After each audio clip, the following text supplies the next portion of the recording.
Em nome do Pai, do Filho e do Espírito Santo. Tu me conhece quando estou sentado, tu me conhece quando estou de pé, vê claramente quando estou andando, quando repouso tu também me vê. Se pelas costas sinto que me abrange, também de frente sei que me percebe. Para ficar longe do teu espírito, o que eu farei, onde eu irei, não sei. Para onde irei, para onde fugirei? Se subo o céu ou se me prostro o abismo, eu te encontro lá. Para onde irei, para onde fugirei? Se está no alto das montanhas verdejantes ou nos confins do mar. Se eu te disser que as trevas me escondem e não haja luz onde eu passar, pra ti a noite é clara como o dia, nada se oculta o seu divino olhar. Tu me tecesse no seio materno e definisse todos meu viver. As tuas obras são maravilhosas, que maravilha, meu Senhor, sou eu. Para onde irei, para onde fugirei? Se subo o céu ou se me prostro o abismo, eu te encontro lá. Para onde irei, para onde fugirei? Se está no alto das montanhas verdejantes ou nos confins do mar. Salmo 138. Primeira carta de São Paulo aos Coríntios, capítulo 2, versículo de 1 a 5. Quando fui ter com vocês, irmãos, não fui como essência de palavra ou de sabedoria, para lhe anunciar o mistério de Deus, pois entre vocês decidi não saber nada, além de Jesus Cristo e Jesus Cristo crucificado. Eu fui até vocês timidamente, como muita receio. Temia minhas palavras e minha pregação não se apoiasse na sabedoria que convence pela linguajar, mas era demonstração do Espírito, poder. Isso que a fé que vocês têm não se apoie na sabedoria humana, e sim poder de Deus. E sim poder de Deus. Aqui, quando Paulo faz esse discurso na comunidade dos Coríntios, é porque ele vem um pouco assustado, que passando em Atenas, ele decidiu ir pregar o evangelho para aquele povo num lugar impróprio, e lá ele foi vaiado de tal forma que ele saiu revoltado com Jesus. Porque ele cobrava durante a viagem por que o Senhor deixou aquilo acontecer com ele. Isso porque ele já era famoso. O que aconteceu é que antes dele ir para Atenas, houve uma separação dele e Barnabé, amigos inseparáveis. E essa separação se deu por causa de João, na verdade, Marco, evangelista, que era sobrinho de Barnabé.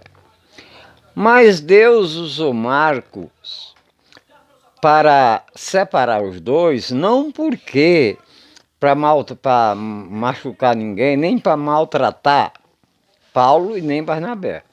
É que Paulo já estava famoso de tal forma que Barnabé parecia uma sombra. Ou seja, o discípulo, ele não deve se esforçar e fazer tudo para aparecer, para que as pessoas vejam que ele é uma pessoa importante. Paulo já estava importante, já sabia que era. Mas o Senhor queria podar ele um pouquinho para ele melhorar. E aí isso acontece com todos nós, não somente os que pregam, não somente os que falam da palavra de Deus, mas mesmo os que pura e simplesmente participa só da igreja. Começa a se achar, né? Ah, eu vou na igreja tantas vezes por semana e aquela coisa toda, e então já começa a se achar santo. E o Senhor queria separar Paulo e Barnabé, porque Barnabé também era uma pessoa e tanto, mas ele estava sendo uma sombra. Como de fato depois Barnabé constrói o seu próprio ministério. Era o que Jesus queria fazer com ele. E Paulo já tinha pessoas que iam ajudar ele. Então, quando ele chegou em Corinto, ele chegou de tal forma que ele não pensava mais em pregar o evangelho. Mas, para a graça de Deus e pelo amor de Jesus Cristo, ele deparou com um casal recém-chegado da Itália, que é Aquila e Priscila, e que trazia as novidades, como que o cristianismo estava na Itália, que já estava tendo cristianismo na Itália, que era timidamente, mas tinha. Então eles passaram a conversar. E Paulo foi justamente, por um bom tempo, ficar na casa deles, porque os dois tinham a mesma profissão, tendas. Tendas nada mais era ferreiro, os dois eram ferreiro. Paulo tinha muitas profissões, além de doutor, né? Ele era ferreiro e também tecia rede, porque ele fazia questão de pregar o evangelho às suas próprias custas. Ele mesmo incentivava os outros que vivesse, os que pregavam, que vivesse do evangelho, mas ele não queria. Ele, pelo fato dele ter sido um perseguidor dos cristãos, e quando ele se converteu, os outros não aceitavam ele, então ele fez questão de pregar o evangelho às suas próprias custas, né? Mas incentivava os presbíteros que ele mesmo ordenou e os bispos. Paulo foi o primeiro a ordenar. Não era bem ordenar, né? Ele escolhia, não havia ordenação. Mas ele escolheu Timóteo, bispo, Tito, já era bispo, e presbítero, diácono e freira. Não era a palavra freira, mas Paulo já deixou tudo isso nas comunidades dele.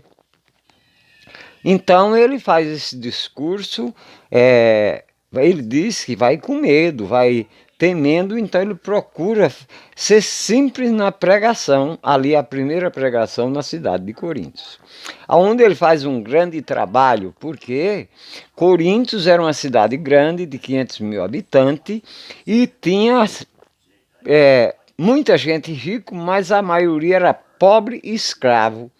E a comunidade de Paulo, realmente ela é construída, fundada nesses alicerces, nos pobres, nos escravos, que a partir dali muitos senhores dos que aderiram à palavra de Paulo libertaram os seus escravos.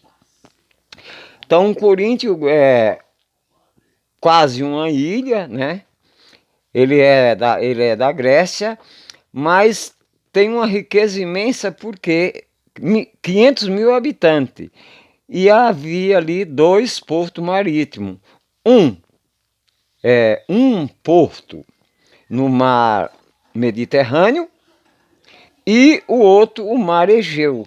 E a faixa era tão estreita, por isso que Corinto não é considerado uma ilha, porque ele emenda na Grécia por uma faixa de terra muito estreita. Não era, até hoje assim, né? Só que naquela época, tudo que chegava ali chegava através dos 2 portos marítimos. E a faixa era tão estreita que os navios trocavam carga uns com os outros, o que eles não deixavam em Coríntio, eles trocavam, tanto o que entrava pelo mar Egeu, como os que chegavam pelo Mediterrâneo. E a cidade era prostituição, jogatina, bebedeira, era a pior coisa que havia.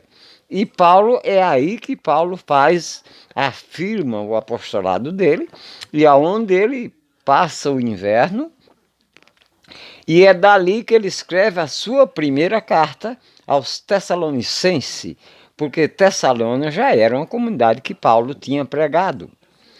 E essa carta se pode dizer a data precisamente, quase precisamente, porque até então não tinha, os escritos não tinha data, não que não tivesse, é porque o cristianismo não tinha uma organização para colocar datas. Mas ali, naquela região, havia um procônsul romano chamado Gamaliel, que era quase parecido com o nome do professor de Paulo, que uns chamam de Gamaliel, outros chamam de Gamaleia. E esse procônsul tem data do tempo que ele ficou ali, e foi baseado nessa data que a carta de São Paulo, o primeiro documento escrito no Antigo Testamento por volta do ano 52 a 53. Não é exato, mas justamente por causa desse procônsul, senão não teria data. E Paulo, então, recomenda aquele povo que não queira ser muito grande, que não queira ser muito sábio, e sim que a fé seja a ferramenta e o amor em Jesus Cristo, e ele retorna a relembrar Jesus crucificado. No começo, no capítulo 1, ele fala sobre Jesus crucificado, que é rejeitado até hoje, e que na ocasião era rejeitada a pregação de Jesus crucificado. Eles não aceitavam. Ele diz, é escândalo para os judeus e loucura para os gregos. Os gregos não aceitavam falar de um homem que viveu, que foi crucificado e voltou, eles não aceitavam aquilo.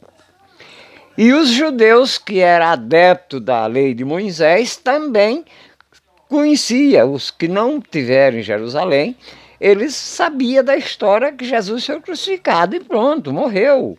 Acabou, ele não existe mais. E nós ainda temos algumas seitas por aí que fazem a mesma coisa. Eu não vou falar o nome aqui, mas eu estava em Campo Grande, na casa do meu filho, e me chegou uma senhora me entregando um panfleto, né? Aí eu peguei o panfleto, e era uma época importante, e no panfleto dela estava convidando para um grande evento que ia acontecer na seita deles. Aí eu peguei o panfleto, e no panfleto dizia assim, o que temos a ver com um homem que viveu há 2000 anos atrás? Porque eles não falam de Jesus de jeito nenhum. É a única Bíblia que é diferente. Ah, nós temos a Bíblia dessa, temos a Bíblia da... A Bíblia não é propriedade de igreja nenhuma. A Bíblia é a palavra de Deus. Eu compro uma Bíblia, eu ganhei... Ah, a Bíblia é minha. Sim, é minha, eu estou de posse dela. Mas ela não é propriedade de ninguém. Ninguém é proprietário da palavra de Deus. Ah, sim, as editoras que se identificam dessa religião ou daquela, mas a Bíblia é a palavra de Deus. Há diferença nas Bíblias de uma para outra? Há, mas não nos conteúdos. A diferença é que a nossa Bíblia tem 7 livros a mais do que as outras. Mas isso não quer dizer que eles também são culpados por isso. É que quando a Bíblia começou a chegar à mão das pessoas, quando Lutero fez a Reforma Protestante, a Bíblia só tinha faltava aqueles 7 livros. Então, porque eram os livros, nós temos livros canônicos, deuterocanônimo. E esse deuterocanônimo não era aceito por uma facção de gente, até que um dia, depois de muito estudo, um papa decidiu, diz, olha, os deuterocanônimos é legítimo e é a palavra de Deus, portanto incorpora. Mas as primeiras Bíblias não tinham os livros deuterocanônicos. Então não é culpa deles que as Bíblias deles não tem 7 livros a menos do que a nossa, não. Não é culpa. Só que eles ignoram. Uma vez eu falei para um, é porque a nossa Bíblia é isso, porque a nossa Bíblia é aquilo. Eu falei, você quer saber de uma coisa? Deixa eu fazer uma pergunta. Por que você acha que a sua Bíblia tem 7 livros a menos? Foi vocês que rejeitaram? Não é. É que quando vocês pegaram, vocês nem conhecem a Bíblia, falando a verdade. Vocês falam tanto dela, mas não tem conhecimento nenhum. Porque ler a Bíblia é uma coisa. Antigamente passava nas escolas um grupo chamado Gedeon, e esse grupo a gente não sabe, parou, ele não passa mais. A gente não sabe qual é a intenção deles. Eles passavam e entregavam um livrinho só com o Novo Testamento e os Salmos e mais nada. Na cidade pequena, esse povo é desconhecido. Mas nas cidades grandes, eles entram nas igrejas, se faz adepto da igreja, menos na nossa, mas nas outras eles fazem aquilo. Então eles se faz adepto da igreja, e a função deles é dividir. Não é fazer mais igreja, tirando daquela uma facção de gente e formando uma nova igreja. Só que ninguém sabe o que é que eles ganham com isso, mas eles ganham alguma coisa, senão eles não fariam, né? Eles têm alguma coisa a ganhar. Mas nós não nos preocupamos muito com isso, até porque vocês dão uma olhada que no fundo desse vídeo vocês vão ver dois símbolos e já dá para vocês saber qual é a minha religião, né? Eu tenho religião. Falando a verdade, eu sou católico. Pronto. Eu sou católico. Mas eu não sou inimigo dos evangélicos, não. Nós temos muita gente boa.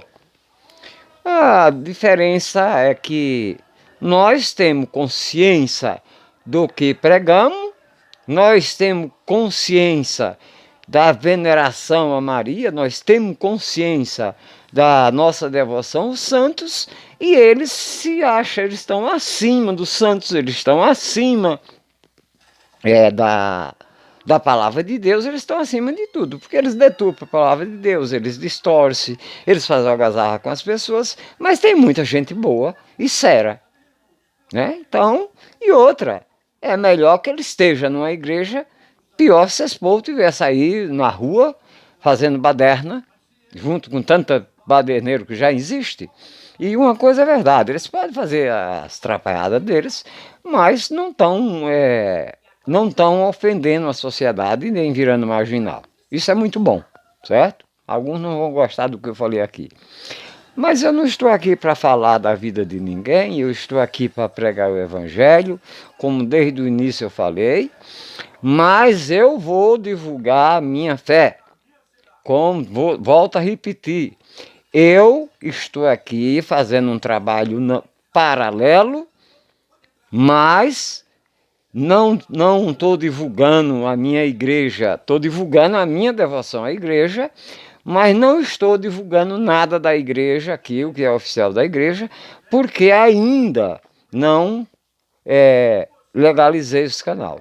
No momento que o canal for legalizado, então eu vou conversar com o padre, né?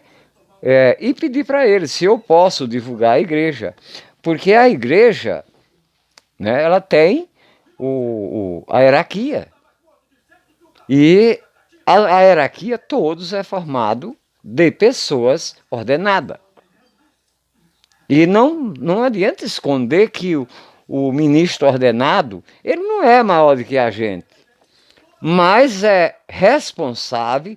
Por exemplo, o presbítero na paróquia, ele está no lugar do bispo, que o bispo fica na diocese. A nossa diocese, por exemplo, são 19 municípios. Eu não vou dizer exatamente agora, porque as paróquias, quando começou a diocese, tinha 22 paróquias em 19 municípios. Mas agora já surgiu outras, e eu não sei quantas que já foram, que se tornaram paróquia. Uma outra coisa, a paróquia, o padroeiro, muita gente não entende isso também. Pensa que o padroeiro de uma igreja, ele é padroeiro só ali da igreja. Não é não. Ele é padroeiro da cidade. Se alguma cidade tem do município inteiro, vamos dizer que alguma cidade tem a padroeira Nossa Senhora Aparecida. Pronto. Então, todo o território geográfico que pertence àquele município, que a autoridade maior é o prefeito, é o mesmo território do padroeiro. Quer dizer, em outras palavras, esse povo que tem tantas igrejas, que faz tanto barulho e tanta zoada, na verdade eles trabalham para esse padroeiro. Creia, crendo ou não crendo. A paróquia São Paulo Apóstolo, por exemplo, digamos, a paróquia São Paulo Apóstolo, ela tem o mesmo território geográfico que o município. Então, quem pregar o evangelho ali, acreditando ou não, ele trabalha para São Paulo. Ele está pregando o evangelho de Jesus, não fala dos santos, mas está trabalhando para o padroeiro, que ele não acredita. Essa é a verdade. Agora eles vão ficar com raiva de mim de verdade. Mas essa é a verdade. Não pode se esconder. Mas eu quero aqui parabenizar a todos os pais, que hoje é dia dos pais. E meu tempo já está se esgotando de novo. Mas que seja um dia maravilhoso para todos os pais, para todos os filhos, que honre seus pais, que é o 4º mandamento e não caiu de moda. E o poder é vertical, não é horizontal. Primeiro Deus, se for seguir pela essa linha, depois o pai e depois os filhos. Isso por quê? Quem veio primeiro? Quem veio primeiro? Então, não é uma questão de mandar, é uma questão de respeito, é uma questão de bênção, é uma questão do que é válido. É como os dogmas de Deus. Eu sou católico, se eu rejeitar um dogma, eu não preciso ser expulso da igreja. Se eu rejeito esse dogma, eu já não sou mais católico. Isso naturalmente. Eu posso ir na igreja, continuar indo na igreja. Mas rejeitando o dogma de fé tem peso de lei. Não é só uma coisa, não é o dogma, que foi uma invenção. Não é não. O dogma tem peso de lei. Todos os sacramentos é dogma. Portanto, tem peso de lei. Tem peso de lei, não é somente na lei divina, não é também jurídico. Dogma de fé. Como eu falei ontem, Maria é dogma de fé. A ordenação, quando o bispo recebe a ordem, todo mundo tem que aceitar, porque é dogma de fé. Certo? Então, mas isso nós vamos mais para frente, a gente vai conhecendo melhor. Então, eu estou falando isso para aqueles que têm a mesma fé que eu, que têm a mesma igreja que a minha, e os outros que assistiram vão assistir. Eu tenho sido aqui um pouco indelicado. Não, a gente não precisa ser. Eu prometi que não ia ser, porque às vezes eu tenho muitos amigos em outras igrejas. E a gente não discute. Porque quando a gente ama e respeita o outro, você não agride. E todas as pessoas que agridem, falta amor. E eu, acho que empolgado, estou começando uma coisa nova aqui que nem não foi concretizada ainda, mas a gente tem que baixar esse tom, tem que baixar essa... Agora eu não vou deixar de falar, de maneira nenhuma, isso eu não vou deixar de falar, da nossa devoção aos santos, da nossa devoção a Maria, e tudo que eu quero é tirar da cabeça das pessoas esse medo e essa insegurança.